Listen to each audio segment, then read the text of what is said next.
जब हम military exercise के बारे में सुनते हैं तो अक्सर दिमाग में टैंक, लड़ाकू विमान और यूनिफॉर्म में सैनिकों की तस्वीरें आती हैं, है ना? लेकिन असली कहानी इन तस्वीरों के पीछे छिपी है। ये सिर्फ ताकत का दिखावा नहीं है। ये तो कूटनीति का एक बहुत बड़ा मैदान है, जहां हर एक हैंडशेक दुनिया के पावर बैलेंस को बदल सकता है। तो आइए इसी रणनीति की परतों को खोलते हैं। तो सवाल ये उठता है कि दुनिया की सबसे ताकतवर सेनाएं एक साथ प्रैक्टिस करती ही क्यों हैं? क्या ये सिर्फ एक दूसरे को अपनी ताकत दिखाने के लिए है या इसके पीछे कोई गहरा रणनीतिक मतलब है? चलिए पता लगाते हैं। अच्छा, इसे आसान भाषा में समझिए।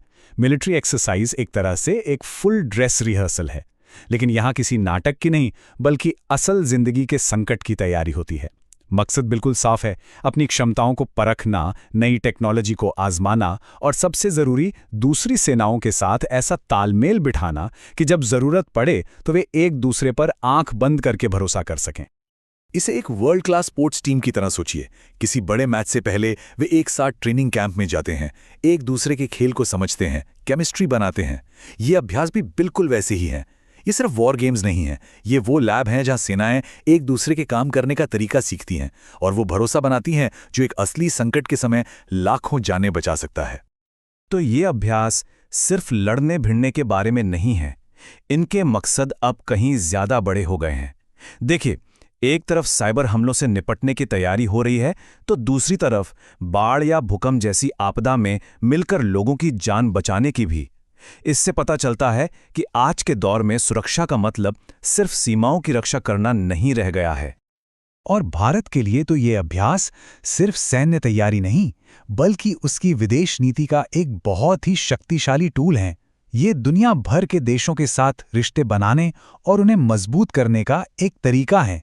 तो चलिए देखते हैं कि जमीन, समुद्र और हवा में भारत की ये पार्टनरशिप कैसी दिखती है। जमीन पर भारत की साझेदारी की रेंज देखिए जरा। एक तरफ हम अमेरिका जैसे सुपर पावर के साथ युद्ध अभ्यास कर रहे हैं, तो दूसरी तरफ रूस के साथ इंद्र अभ्यास। ये दिखाता है कि भारत कैसे बड़ी ताकतों के बीच एक कमाल का संतुलन साध रहा है। वहीं नेपाल के साथ सूर्य किरण जैसे अभ्यास पड़ोसियों के साथ मजबूत रिश्ते बनाए रखने की अहमियत को रेखांकित करते हैं। अब चलते हैं समंदर की ओर। यहाँ नौसैनिक अभ्यास बहुत ही ज्यादा अहम है, खासकर हिंद महासागर में। और इसका सबसे बड़ा उदाहरण है मालाबार अभ्यास। यहाँ भारत, अमेरिका, जापान और ऑस्ट्रेलिया यानी क्वाड देश एक साथ आते हैं। इसका संदेश सीधा और साफ है। हिंद प्रशांत क्षेत्र में समुद्री रास्ते सबके लिए खुले और सुरक्षित रहने चाहिए। और आसमान में भी भारत की पहुंच उतनी ही मजबूत है। चाहे वो फ्रांस के साथ गरुड़ हो या यूके के साथ इंद्रधनुष, इन सभी अभ्यासों का एक ही मकसद है, ये पक्का करना कि भारतीय पायलट और उनकी तकनीक दुनिया में किसी से कम ना हो। क्योंकि जब आसमान पर कंट्रोल की बात आती है तो यही तैयारी काम आती है। ठीक है, तो ये तो हुई रणनीति की बात, लेकिन पिछले एक साल में जमीन पर असल में क्या हुआ? चलिए अब जरा तेजी से देखते हैं कि बीते 12 महीनों में भारत की सैन्य कूटनीति एक्शन में कैसी दिखी। इस टाइमलाइन पर बस एक नजर डालिए। ये कोई रुकने वाला सिलसिला नहीं है। पिछले साल फ्रांस और क्वाड देशों के साथ बड़े अभ्यास हुए, तो इस साल की शुरुआत जापान और अमेरिका के साथ हुई।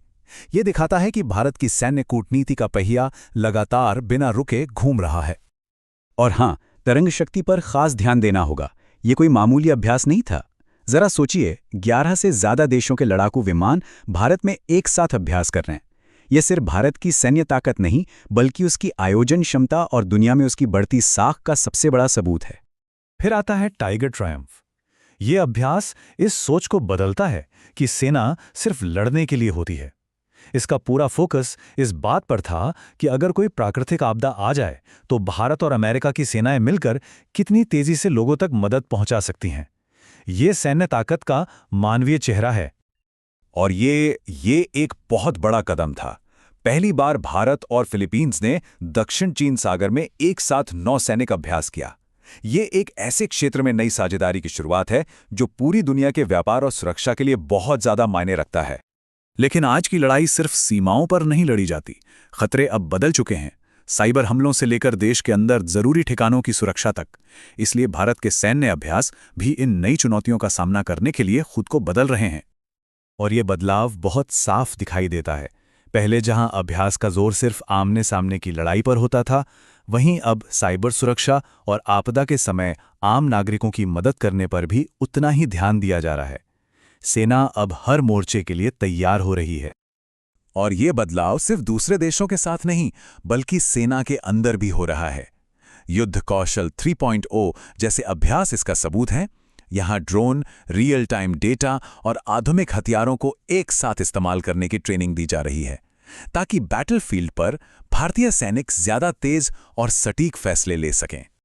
अंतर्राष्ट्रीय साझेदारियों के साथ साथ देश के अंदर और सीमाओं पर भी तैयारी उतनी ही जरूरी है। चाहे वो बर्फीले पहाड़ों पर सेना और आईटीबीपी का तालमेल हो या देश के पावर प्लांट्स की सुरक्षा, ये अभ्यास भारत को अंदर से मजबूत बनाते हैं। तो इन सभी अभ्यासों को अगर एक साथ रखकर देखें तो क्या तस्वीर बनती है? ये सिर्फ अलग अलग प्रैक्टिस नहीं है, ये सब मिलकर भारत की बढ़ती वैश्विक महत्वाकांक्षा और दुनिया की सुरक्षा में एक बड़ी भूमिका निभाने की उसकी तैयारी को दिखाते हैं। बस ये एक नंबर ही पूरी कहानी कह देता है, 11 से ज़्यादा।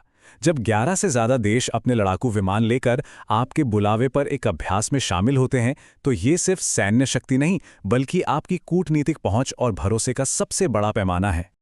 तो कुल मिलाकर बात यही है, ये अभ्यास सिर्फ सैन्य तैयारी का सर्टिफिकेट नहीं है, ये भारत के बढ़ते वैश्विक कद, उसकी विविध साझेदारियों और एक स्थिर दुनिया बनाने में उसकी सक्रिय भूमिका का प्रतीक है।